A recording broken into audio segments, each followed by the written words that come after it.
To get this episode of Forensic Tales ad-free, please visit patreon.com/Forensic Tales.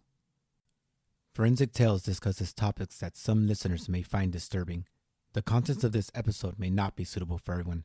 Listener discretion is advised. On a hot summer day in 1974, a young girl chased a dog through a national park in Provincetown. The dog suddenly stopped. It caught a scent. The 12-year-old girl inched closer to the scent. And that's when she made a horrific discovery. She found a decomposing female with her hands cut off. This is Forensic Tales, episode number 151, The Lady of the Dunes.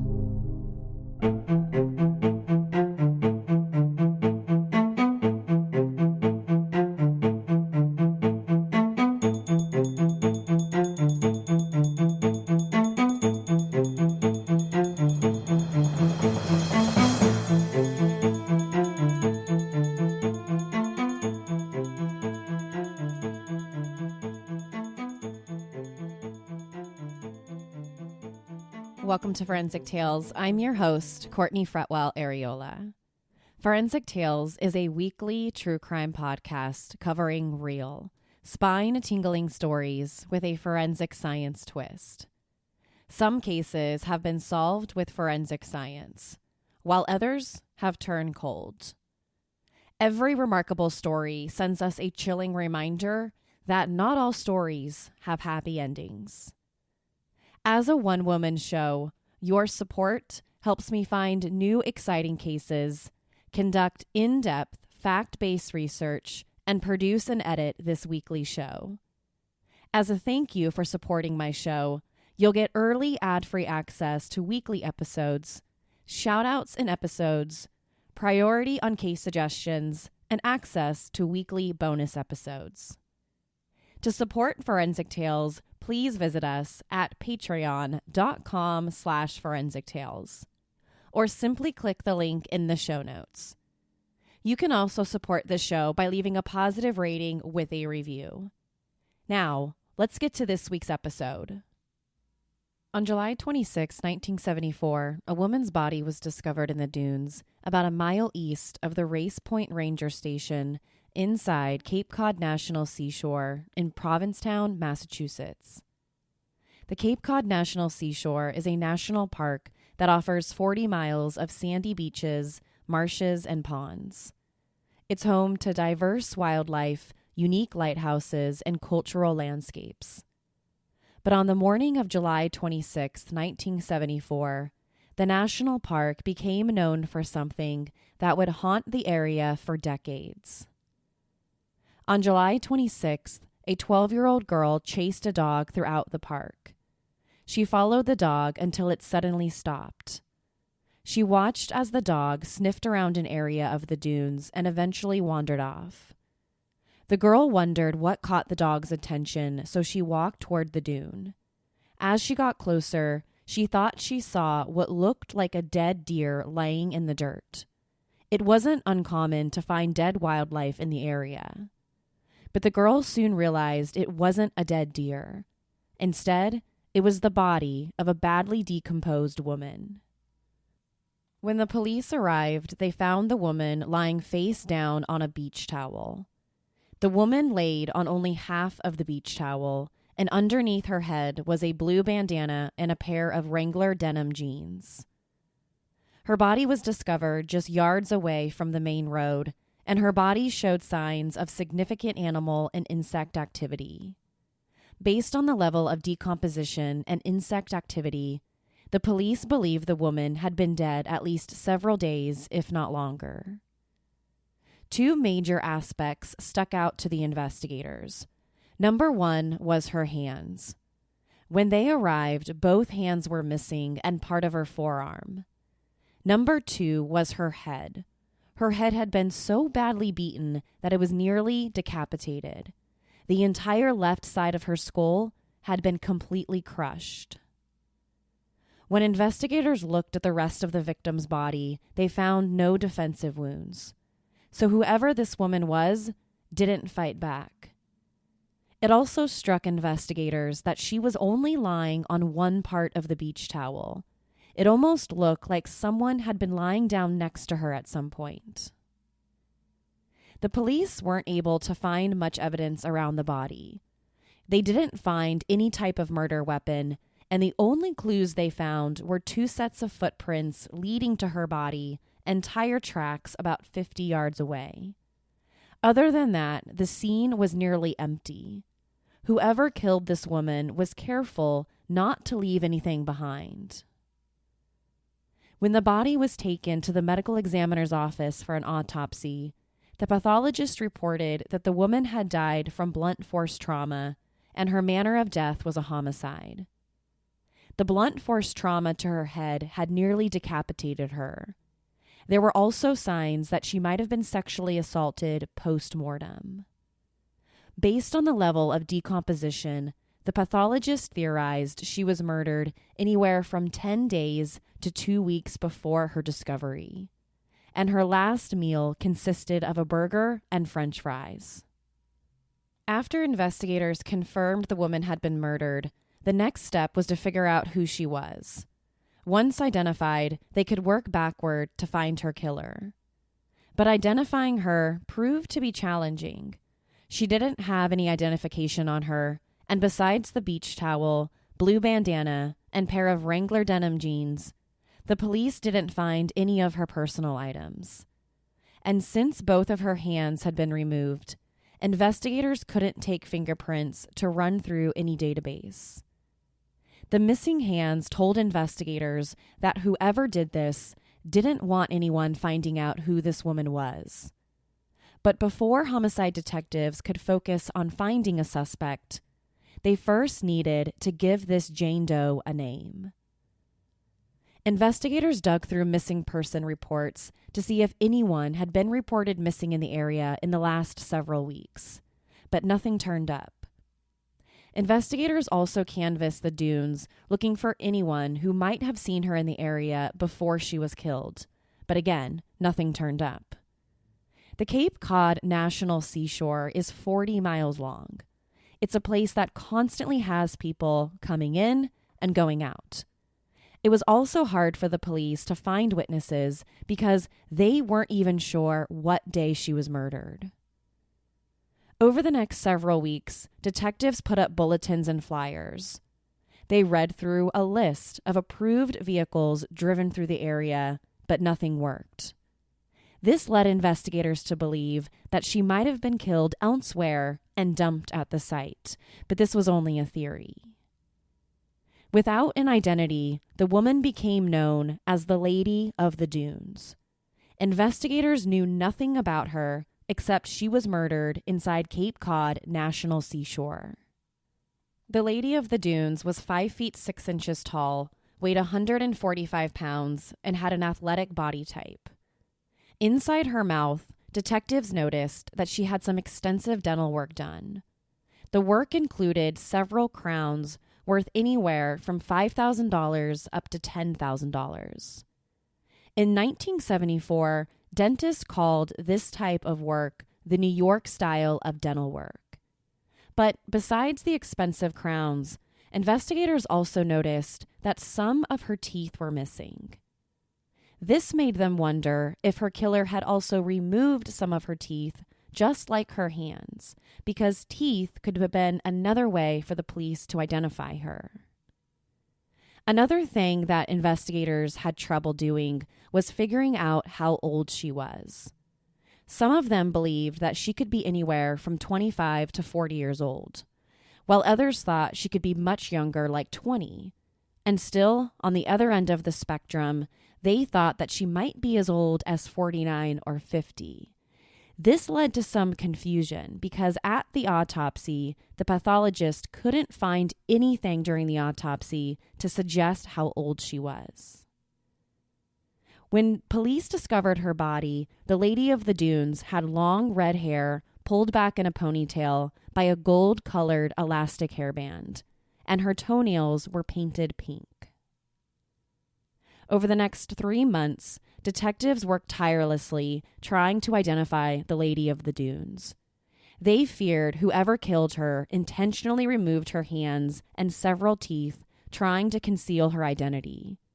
They worried that there could be additional victims. But despite their efforts, police couldn't identify her. The Lady of the Dunes body was buried 3 months after her discovery in October 1974. After months of trying to identify her, the case went cold. No one came forward looking for any woman matching her description. If she did have any family members or friends, none of them reported her missing. By October 1974, she was buried as the Lady of the Dunes in the St. Peter's Cemetery in Provincetown. Her small gravestone read, "Unidentified female body, found Race Point Dunes, July 26, 1974. Although the Lady of the Dunes was buried, the community and the police department couldn't get her murder off their minds. She was murdered so brutally that people couldn't sleep knowing that there was a killer out there. But the investigation into who the Lady of the Dunes was remained cold for the next 5 years. 5 years after she was buried, the first facial reconstruction was created in 1979. Investigators had a forensic artist construct the woman's face with clay. The hope was the clay facial reconstruction would jog someone's memory. They still hoped that she had family or friends who missed her and wondered where she was. Once the clay structure was created, the police circulated it everywhere. But they didn't get any additional tips, and the Lady of the Dunes was still a Jane Doe. After the clay facial reconstruction failed, investigators tried something else. A year later, in 1980, investigators exhumed her body from St. Peter's Cemetery in Provincetown. At this point, the woman had been unidentified for over 6 years. In 1980, investigators exhumed her body, looking for any clues they might have missed years earlier. But no new clues were uncovered. Nothing about the exhumation told investigators anything new about who this woman was. After exhuming her body in 1980, she was once again buried at St. Peter's, and many of the investigators were assigned new cases. But despite being reassigned, many of them couldn't stop thinking about the Lady of the Dunes. In 1981, the police received another tip. A woman who resembled the Lady of the Dunes was seen with Whitney Bulger, an American crime boss, around the same time the Lady of the Dunes was presumed dead. Whitney Bulger led the Winter Hill Gang in the Winter Hill neighborhood of Somerville, a city northwest of Boston. During his time as a crime boss, he was known for removing his victims' teeth. So initially, this tip seemed promising because several of the Lady of the Dunes' teeth were missing. And for a while, investigators thought Whitney Bulger could be their guy. But over the course of their investigation, they never found any solid evidence linking him to the case. Whitney Bulger was eventually killed in prison while serving 2 life sentences for murder. After Whitney Bulger, another criminal rose to the suspect list, Tony Costa. Tony Costa was a local serial killer in the area who was once considered a suspect. Tony Costa is believed to have murdered anywhere from 2 to 5 people throughout the greater Boston area in 1969. His case gained national media attention because he cut several of his victims into pieces and removed his victims' hearts. But like the mob boss, the police couldn't find any evidence linking Tony Costa to the Lady of the Dunes. For the next several years, police received tips about the woman. In 1987, 13 years later, a Canadian woman told police that her father had confessed to strangling and killing a woman in 1972. She told investigators that the woman could be the Lady of the Dunes. But police were skeptical about the woman's story. First, the Lady of the Dunes was killed sometime during the summer of 1974, a full 2 years earlier. And number 2, the police didn't find any evidence that her father was anywhere near the dunes in 1974. Later that year, the police received another tip. This time, a woman told the police the facial reconstruction created in 1979 looked like her sister. The woman told investigators that her younger sister went missing in 1974 and was last seen in Boston. Initially, the police were hopeful that the Lady of the Dunes could be this woman's younger sister. But after thoroughly investigating the tip, it turned out to be yet another dead end. Support for this episode comes from the Foggy Dog.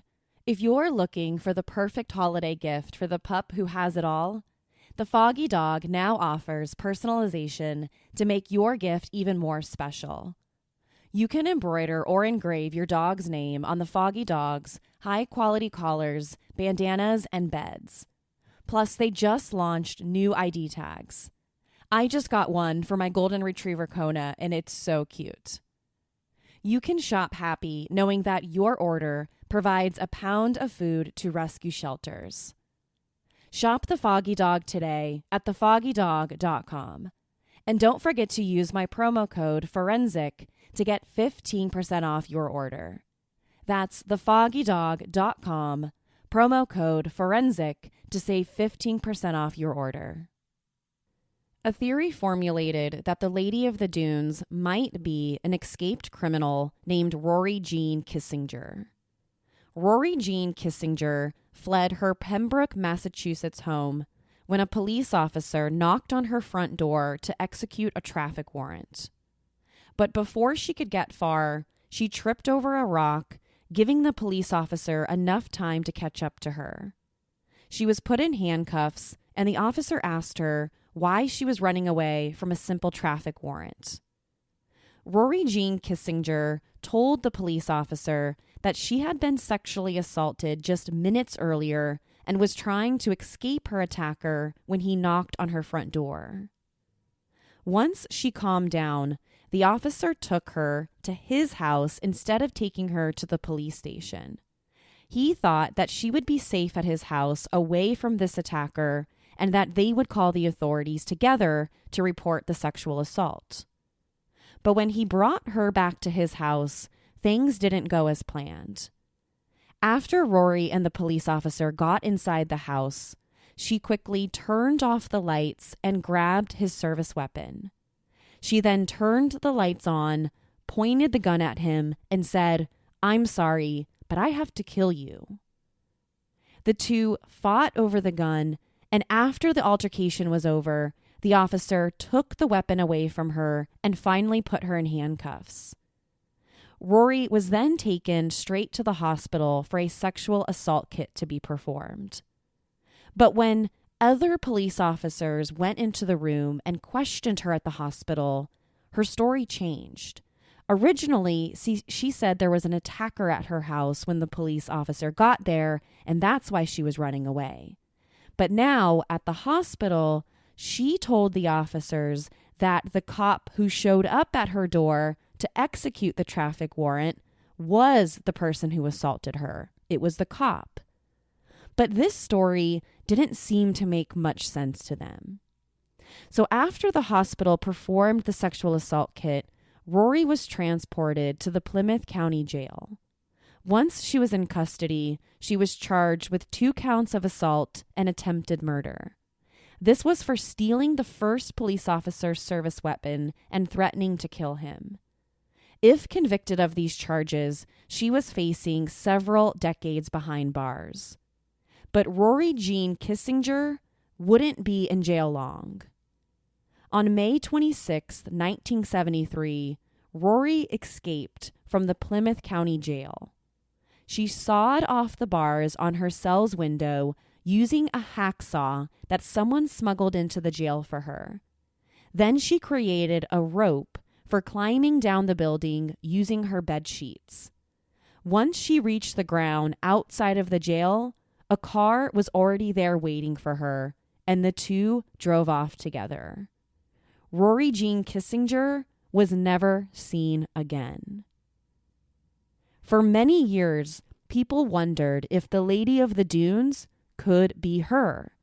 They wondered if her luck had finally run out and if someone had turned on her and murdered her. This theory gained even more attention when people discovered that Rory and the Lady of the Dunes had a striking resemblance to each other. But this was all just another theory. The police found no stone-cold evidence suggesting that Rory was in fact the Lady of the Dunes. And in fact, Rory's mother provided the police a DNA sample that didn't match the Lady of the Dunes. To this day, Rory Jean Kissinger is still missing, and it's unclear whether she's even still alive. 2 other missing women were thought to be potential matches. The first was Frances Ewalt. Frances was last seen at a bar on Main Street in Montana at 11 o'clock p.m. on August 19, 1973. She left a female friend at the bar and said that she was going to see her brother, a nightclub musician. But she never made it to see her brother, and she was never seen again. Frances Ewalt left everything behind when she vanished in 1973. She left her car, purse, clothing, and even her 3 sons behind. At the time of her disappearance, she was in the process of getting divorced and working as a cocktail waitress. Police investigated this tip that the Lady of the Dunes might be Frances Ewalt, but Frances was eventually ruled out. The second missing woman was Vicki Lamberton.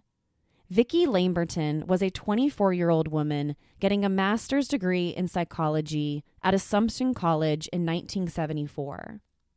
Around the time of her disappearance, Vicki and her husband were separated and considering divorce. Her husband claimed that Vicki was having an affair with one of her psychology professors, Dr. Roger Baker, but the police were never able to confirm this. Vicki called her husband after they had been separated for about 6 weeks during January and February of 1974. On these phone calls, they talked about getting back together and fixing their marriage. On one of their last phone calls together, Vicki told her husband she planned to see him after returning from a weekend trip to Maine with one of her girlfriends. But Vicki never met up with her husband, and she was never seen again. Vicki's husband was concerned when he didn't hear from her, so he called the friend she was supposed to have gone to Maine with. But she said she hadn't heard from Vicki in a while and that they never had plans to go to Maine. Like Frances Ewalt of Montana, Vicki Lamberton was also ruled out as being the Lady of the Dunes, and to this day, she is also still missing. In 2000, the body was exhumed for the second time. By 2000, investigators had new advancements in DNA testing. So they exhumed her body to see if DNA testing could help identify her. But the testing didn't work. 4 years later, in 2004, there was another big break in the case. In 2004, a man sent a letter claiming that he killed the Lady of the Dunes. Hayden Irving Clark wrote the letter explaining that he had buried evidence related to the case in his grandfather's backyard. He also claimed to know the woman's true identity, but said that he wouldn't tell the police because, in his words, he had been mistreated by them before. But the police doubted Clark's story, mostly because of his history of paranoid schizophrenia. Hayden Clark was arrested in November 1992 for the murders of a 6-year-old girl, Michelle Dorr, in 1986, and the murder of a 23-year-old woman in 1992. He's currently serving a 70-year prison sentence for the murders in a Maryland state prison. The police found no evidence definitively linking him to the Lady of the Dunes. 6 years later, the police tried something new. In 2010, the police took the Lady of the Dunes skull and had it undergo a CT scanning to create a computer-generated facial reconstruction. Like the previous reconstruction, the computer-generated image was circled through the state and across the country, but nothing new turned up. 3 years later, in 2013, they tried exhuming the body again, and this time for the third time. Between the year 2000 and 2013, there were even more advancements in DNA testing. By 2013, many consumers were purchasing at-home DNA test kits. These kits were used for people to help find out more about their ancestry and family tree. At the time, the most popular site was Ancestry.com. DNA testing was also being used to solve years-old mysteries. Ancient remains were tested and identified using DNA.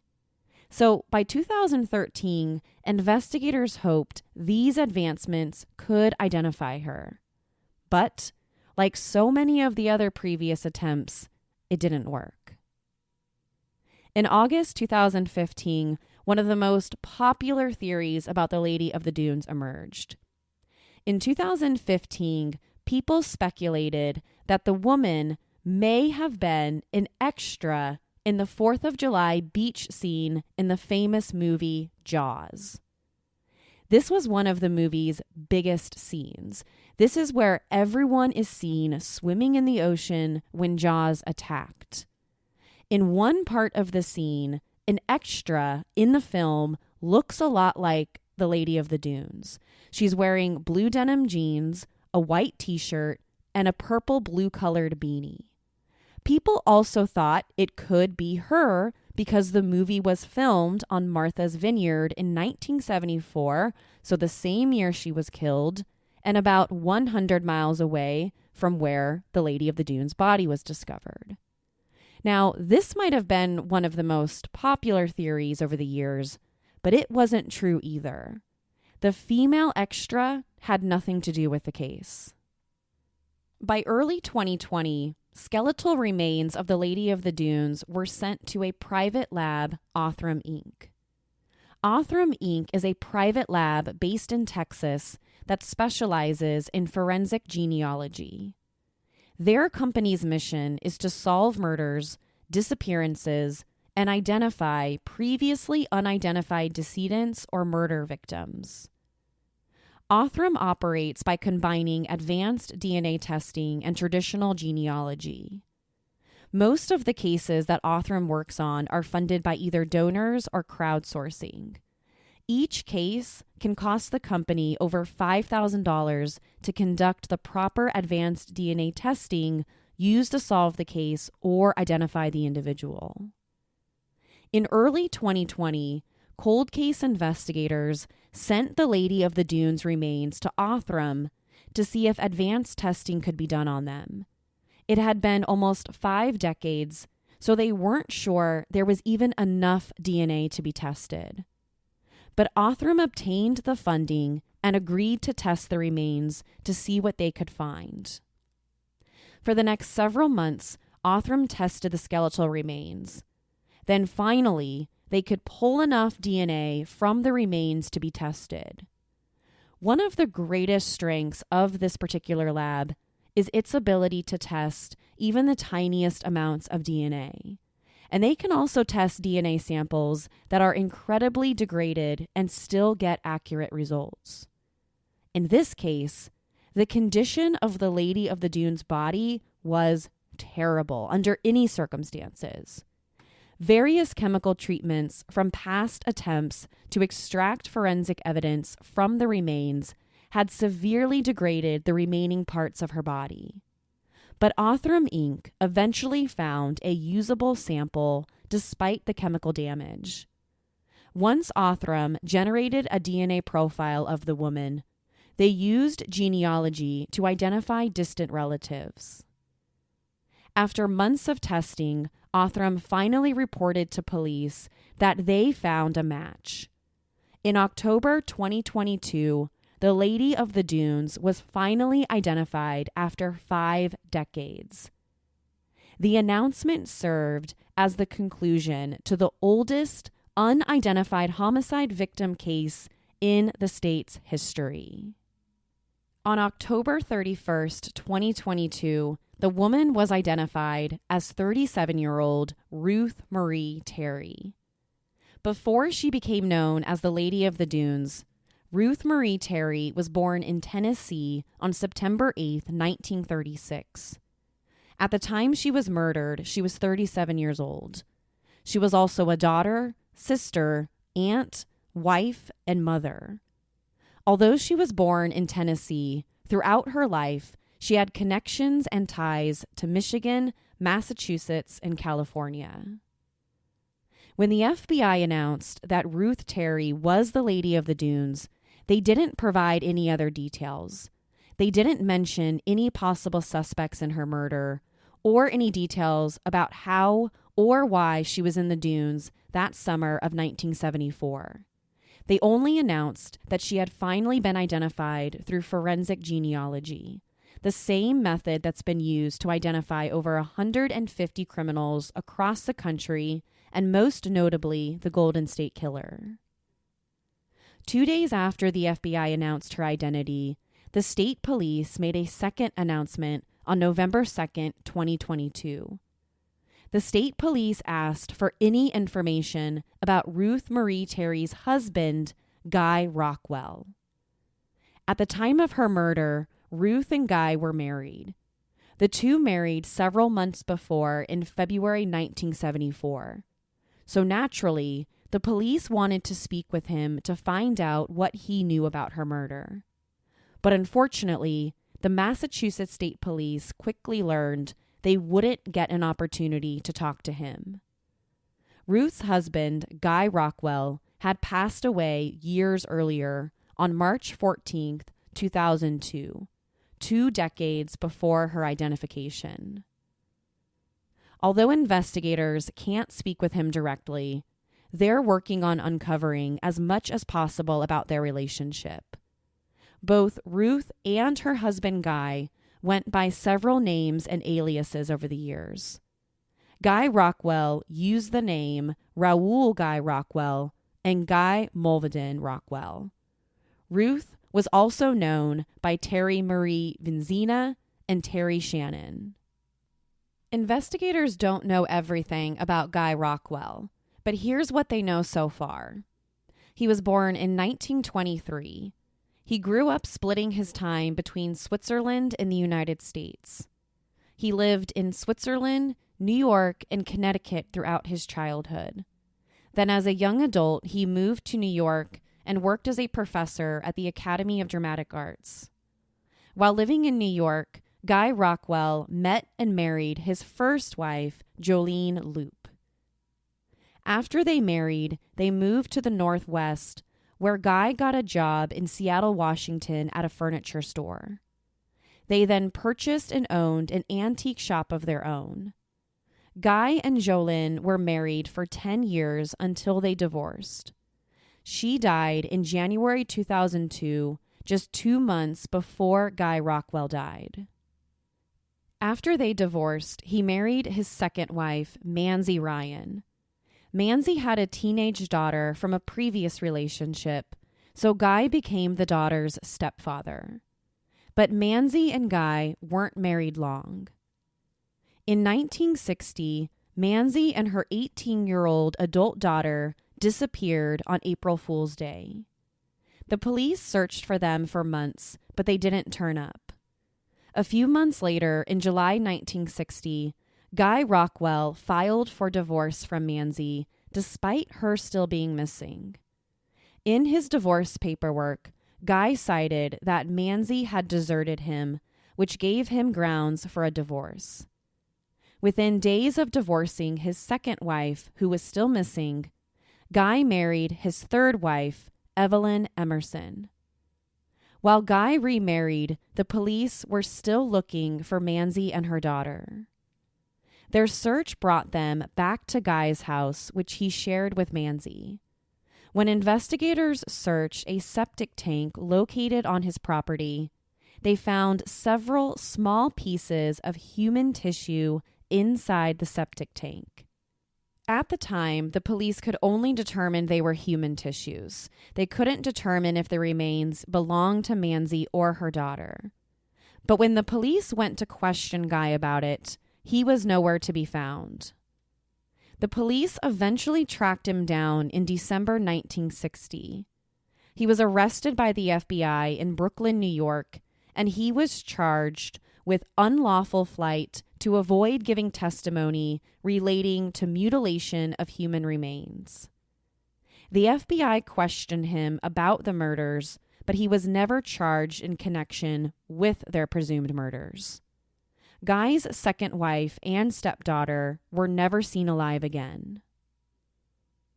At the same time he faced those charges, he also faced larceny charges for allegedly stealing money from his third wife's family. Guy was accused of stealing $10,000 from the family around the time his second wife went missing. He was convicted in 1961 on those charges and sentenced to 15 years.